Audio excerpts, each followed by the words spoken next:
Pakinggan natin ang pinaka-special na babae, ang pinakamaganda ngayong gabi, ang ating birthday celebrant. Palamakan natin, Tita Mayet Salvador.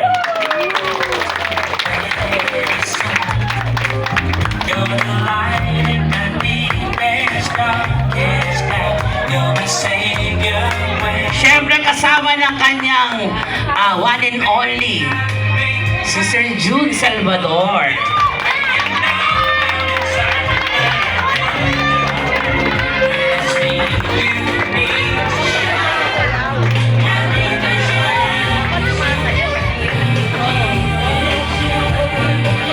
Ayan. Huli pa naman natin ang ating birthday celebrant. Ayan.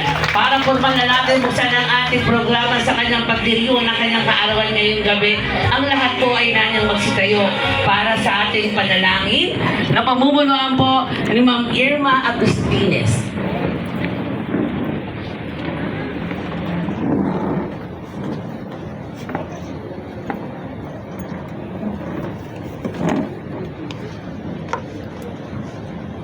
Magandang gabi po sa lahat. Tayo po yung magpatalangin.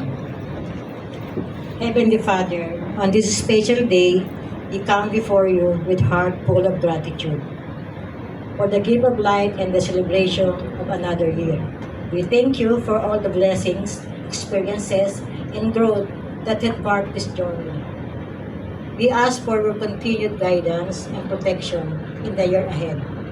May your wisdom lead us in making decisions, and may your love fill our heart with joy and peace.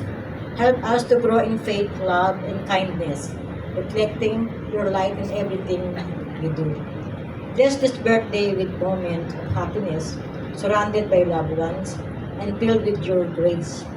May the coming year one of health, prosperity, and deeper connection with you.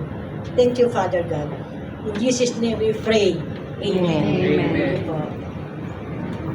Thank you po, Ma'am Irma Agustines. Mamari na po tayo maupo. Muli po, isang magandang gabi po sa ating lahat. Welcome po sa ating selebrasyon ngayong gabi. Siyempre, ang nag-iisa nating birthday celebrant, ang pinaka